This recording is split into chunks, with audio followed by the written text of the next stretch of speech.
Wow, okay, I think I need to take a step back. The intelligence industry is not a Leviathan, and the establishment is not of a monolithic mind. We tend to get these notions in our heads that the elite operates in lockstep, that there is an elite, and they control things, and they all think the same. They have a hive mind. Well, if that were true, we wouldn't have wars, would we? There's a lot of conflict in the elite. There's, you know, broadly speaking, there's those who want empire and those who don't. And that works into, Protestant versus Catholic. It works into capital versus papacy. It works into colonist versus British Empire. There's lots of different ways it works itself out. But it's the broad division, and has been for a really long time. East versus West. I pointed out several months ago that there appears to be a part of the security establishment specifically, I'm talking about CIA, NSA, that kind of thing, that wants Clinton barred from office. I don't think that insight has proven wrong, so much as that it seems that Hillary is actually outflanking them. They're trying. Okay? They're trying to get rid of her. They're losing. I understand that the security agencies are blaming things on the Russians, but I mean those are exactly the same networks that seem like they're in control. So let's try a thought experiment here, okay? Who is behind the DNC leaks? The FBI says it's the Russians. What if it's the FBI? Well, suppose that you're deep state and you want to leak documents to Julian Assange to make Hillary Clinton look bad. Yes, that's what I'm saying. Let's just consider the possibility for a minute.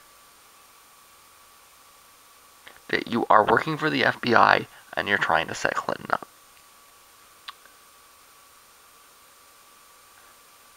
Is that such a... I mean, if you look at the evidence in front of you, does that sound so crazy to you?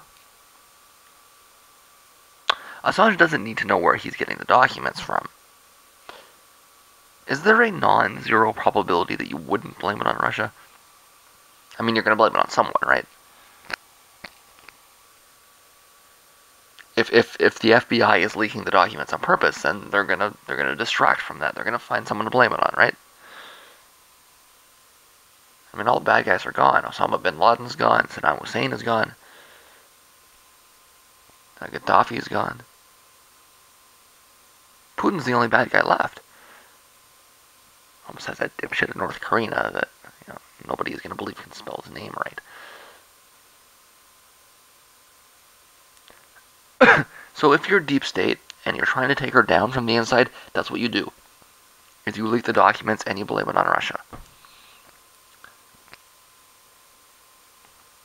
That's obvious. It's as clear as day. That couldn't be more.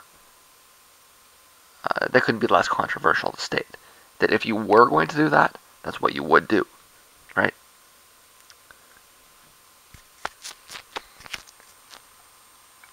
Can we therefore jump to the conclusion that they are doing it? Well, the reason I've been avoiding the topic is not that the scenario is unclear, so much as that it hasn't mattered. They've been trying, it just hasn't worked out, and I actually have approached the topic a few times. Kind of, go around the edges kind of thing. Beat around the bushes.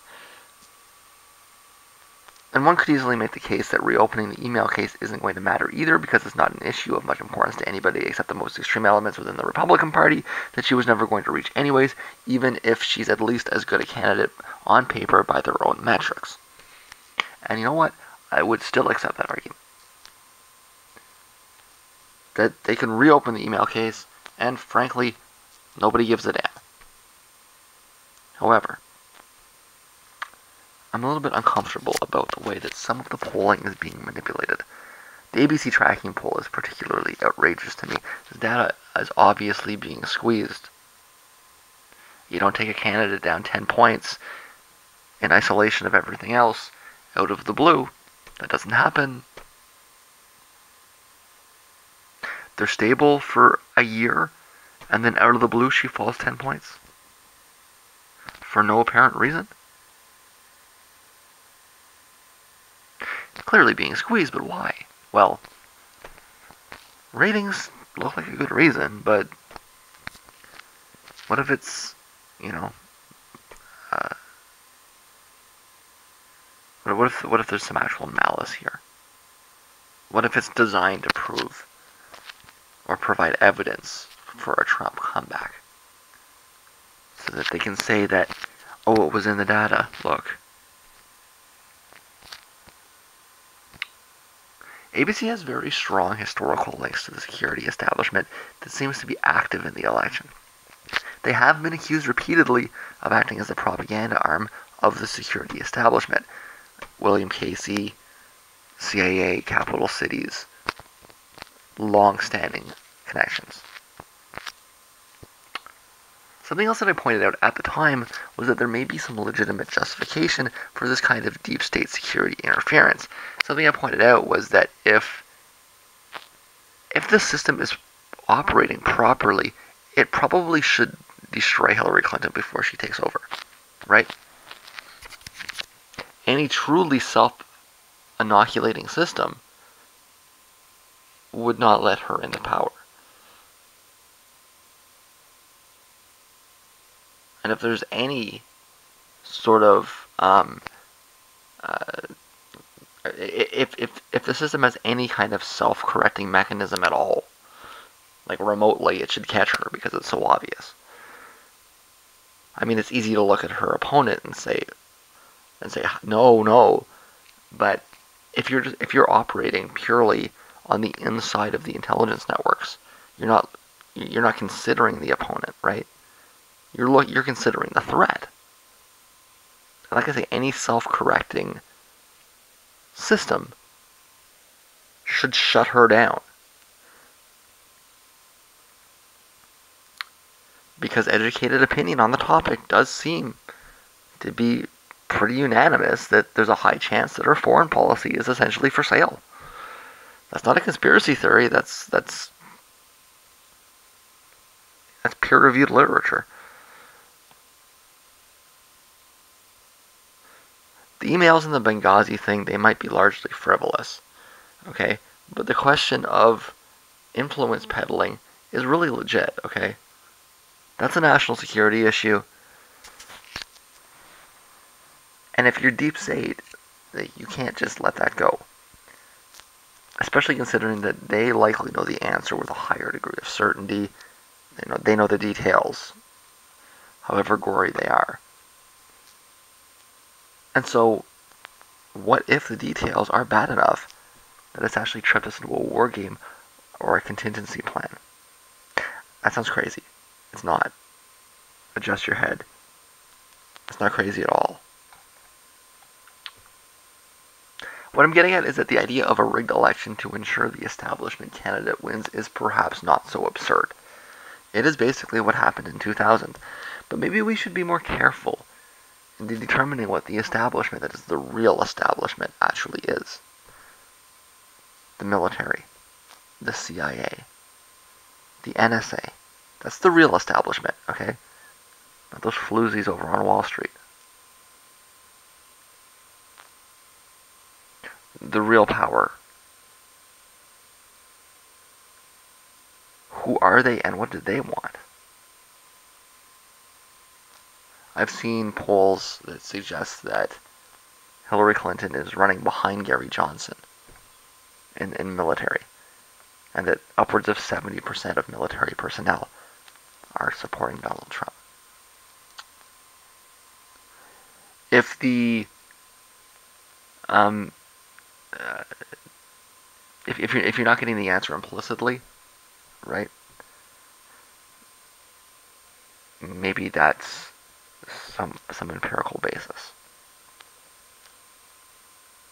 If that's the real establishment, then I actually think it's pretty clear that Trump is the overwhelming establishment candidate. But like I say, in order to get there, you have to understand what the establishment is first. And it's not bankers. It's not investors. It's really scary motherfuckers with guns. However this works, it is absolutely clear that Clinton has serious enemies in the deep state. And if the election is allowed to happen fairly, then she's going to be spending her entire term fighting them. There's some pretty strong opposition there. I think that's pretty obvious. If you look at the way the election has unfolded, I don't know how you could possibly deny that. And she can't rig the election by herself, but the security establishment can. Her opponents are more powerful than her, if I'm understanding the situation properly. And I think that it is clear to me that those opponents that are more powerful than her are backing Trump. Just keep this in mind, okay? If Trump ends up as president, it's not going to be some kind of accident. Okay? It's not some unexpected victory of the unwashed and ignorant that managed to defeat the establishment. Do not for a second buy into that. If Trump wins, it's because that's what the bastards actually want. You do not defeat the establishment at the ballot box. Especially not if you're Donald dipshit fucking Trump. The guy couldn't spell establishment. And if you're one of these idiots that thinks otherwise, just remember, he only got there because he made a deal. Nobody knows corruption more than me, folks. You could get Donald Trump to literally fuck himself in the ass if you dangle $1 in front of him. He'll jump over it. He'll break his neck in the process. You can't even get Hillary Clinton to drink a glass of water. Who's going to be easier to control? The woman who thinks she's the second coming, or the guy that couldn't find Benghazi on a fucking map? I'd love to see someone pull him on this. Somebody quiz him. Donald, here's a map. Where's Benghazi? I'm not saying this is clear yet. I'm saying it looks like it. That the election may be being rigged. But not by Hillary Clinton. By a collusion of deep state, intelligence, military assets that actually want to put Donald Trump in power. She can't rig this election. But there are people working behind the scenes that can. And they're not on her side. I don't see any evidence that the actual polling has shifted. I think she's still ahead by 9 or 10 points because I haven't seen any evidence that suggests otherwise. But in the end, that might not mean anything.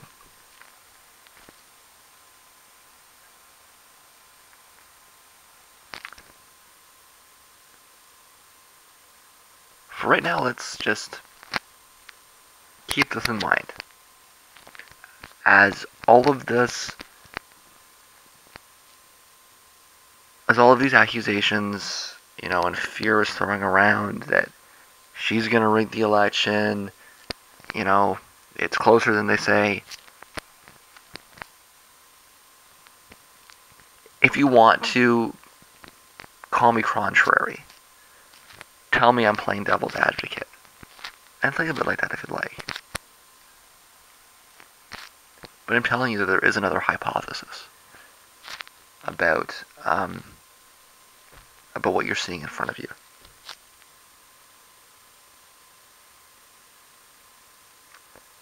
Something that Donald Trump has been accused of since the beginning of the cycle is projection. Whenever, his opponent says something about him, he puts it back at them. He just literally repeats it and throws it back at them. You're stupid. No, you're stupid. Right? Is that why Donald Trump is accusing his opponent of rigging the election? I don't know. I know that my analysis of what I see in front of me suggests that that hypothesis is far more likely than the one that he's floated.